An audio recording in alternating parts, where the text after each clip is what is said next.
Ioana Talk Plants?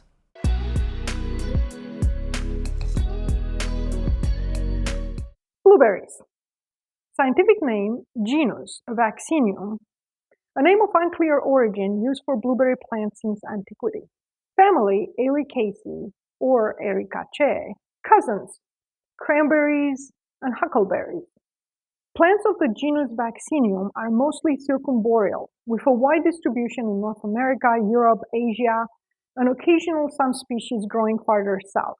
Depending on where are you on the globe, blueberry can refer to a variety of species. Vaccinium myrtillus, uliginosum, padifolium, meridionale, floribundum, angustifolium, virgatum, and this is just to name a few of the species in this genus of Vaccinium.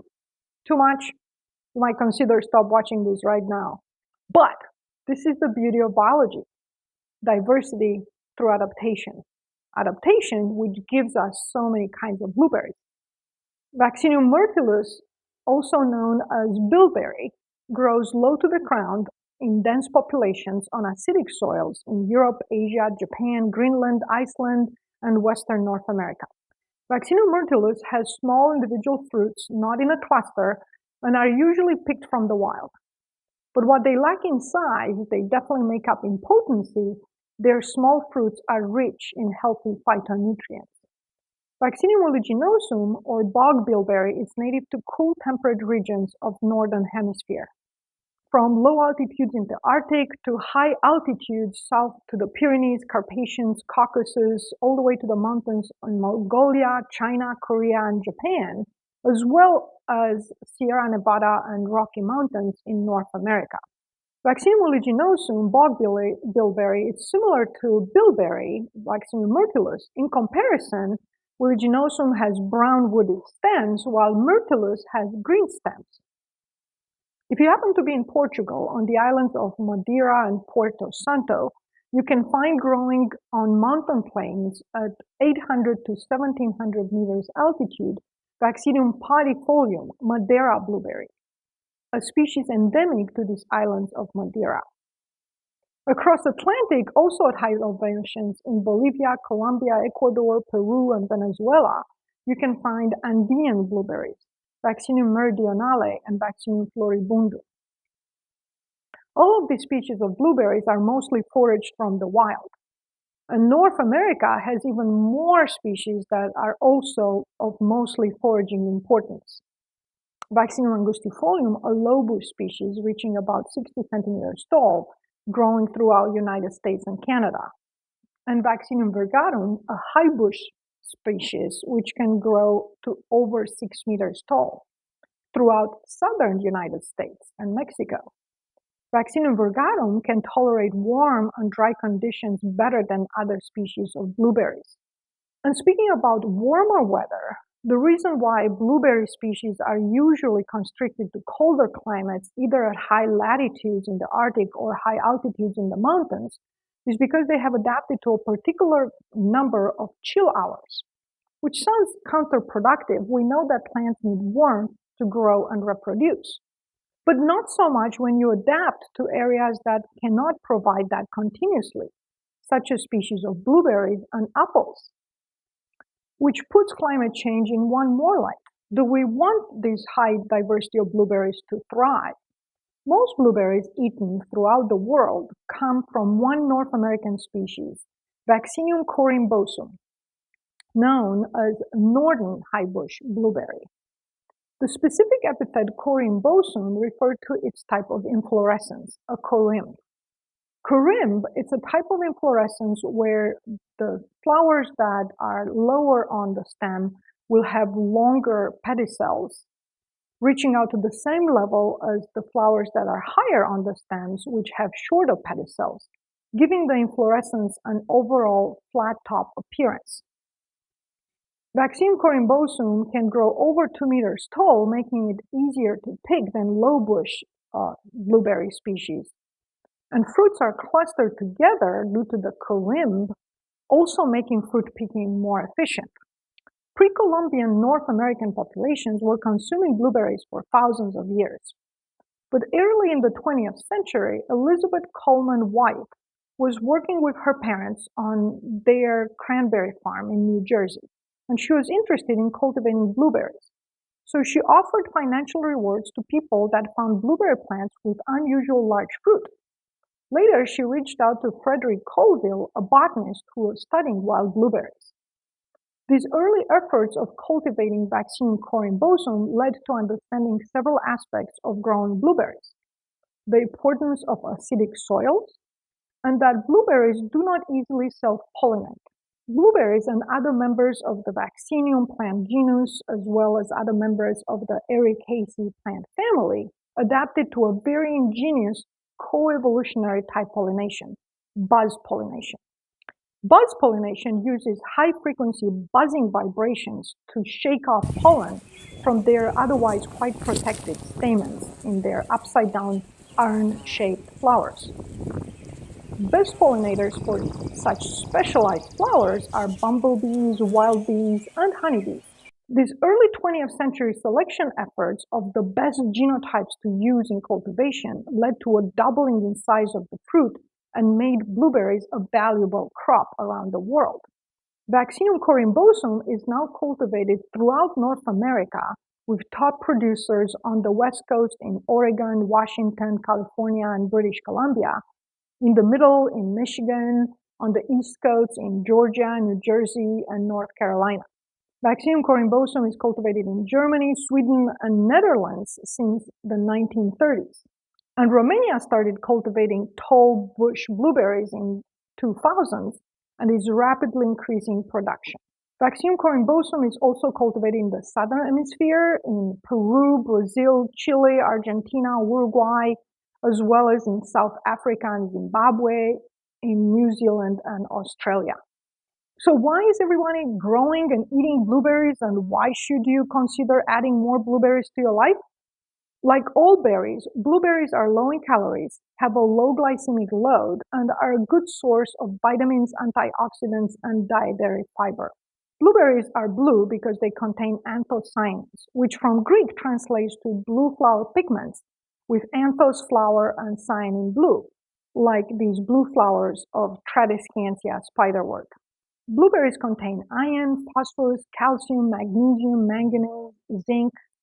Blueberries contain vitamin K, and adding more blueberries to your nutrition might help maintain a good bone and joint health.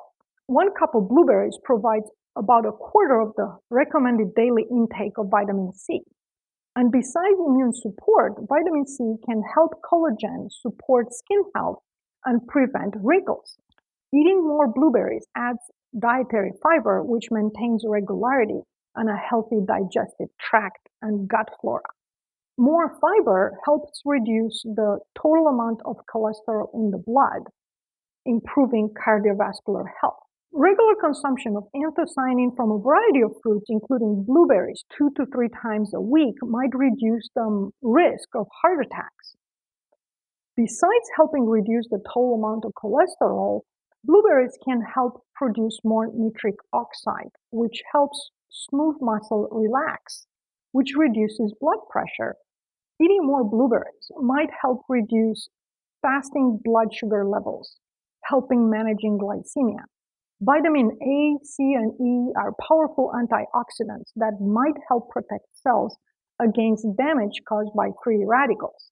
Antioxidants might inhibit tumor growth, might decrease inflammation in the body, and might help prevent cancer.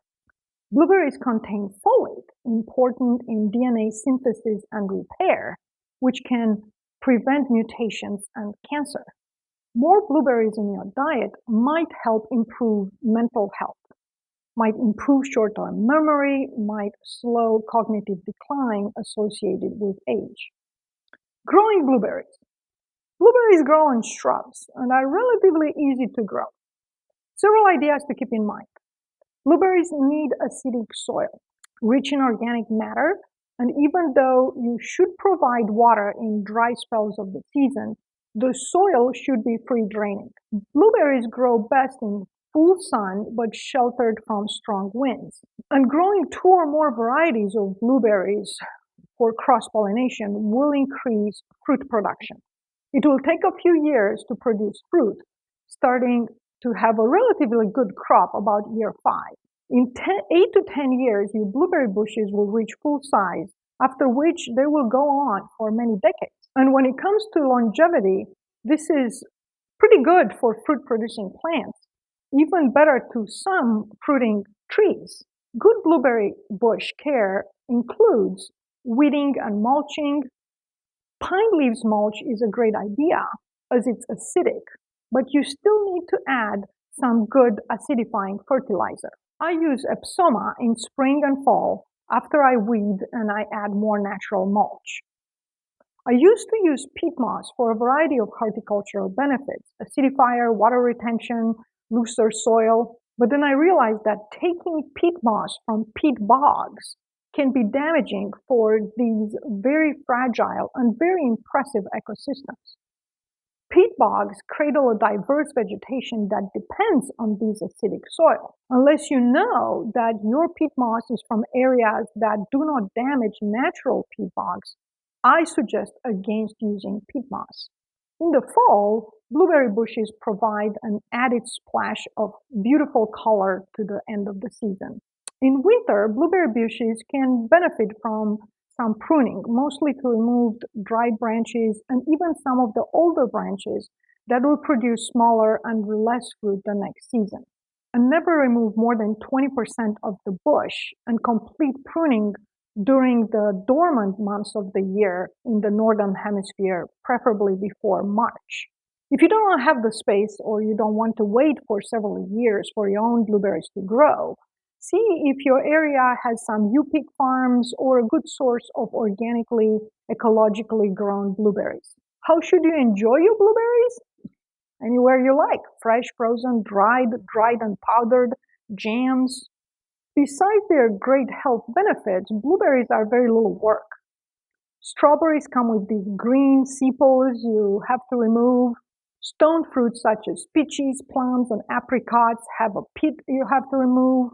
And speaking about removing things, citrus fruit need to be peeled. And speaking about peeling fruit, pineapple is a lot of trouble. But blueberries, you can just pop them in your mouth as they are. Well, ideally wash them first. But if you're about to freeze blueberries for later use, it is best to not wash them at that time so they don't stick to each other. In my opinion, for best benefits, fresh blueberries are best. Their very slight tart but sweet taste makes them great for fresh eating. But frozen, even dried and powder, blueberry and bilberry powder are great choices to consider adding to your life. Blueberry jam is a good option, but in my opinion, only if the first ingredient is blueberries, not sugar. If you have a good bounty of blueberries and you're thinking to make your own blueberry jam, it is relatively simple. I use a half a cup of sugar for every 2 cups of fruit. And for blueberries, I don't even add pectin and lemon juice as I do for other fruits. Mix and bring to a boil, then cook on low heat in a pot with a very wide opening, even a pan. You want to remove a lot of the water for better safekeeping without adding a lot of sugar and without overcooking them. Unless you are processing a very large amount at a time, the cooking should be done in about 1 to 1.5 hours.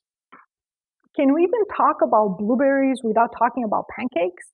In Europe and more, many people will enjoy this delicious blueberry jam in crepes. But in America, blueberries are an important addition to a breakfast classic, pancakes. If you ever make pancakes, besides using an actual maple syrup, a must in my opinion, I can only enjoy them if they have more blueberries than batter. And that's very difficult because you have too much water that prevents your batter to cook. You can use the blueberries fresh or frozen, added straight to a pancake as you cook it. The next best thing is to make a nice blueberry sauce to drench your pancakes in. Just put blueberries fresh or frozen in a pan, cook some of the water out, and that's it. Cautions. Eating blueberries is mostly safe as food, but blueberries contain vitamin K, which plays a key role in blood clotting, a problem if you are taking blood thinners. Please talk to your healthcare provider. If you're preparing for surgery, besides blood clotting, blueberries might affect blood glucose levels. Stop eating blueberries at least 2 weeks before scheduled surgery. Blueberries might lower blood sugar levels, a problem in combination with diabetes medication. Please talk to your healthcare provider. Otherwise, I hope you are even more excited to include more blueberries to your life.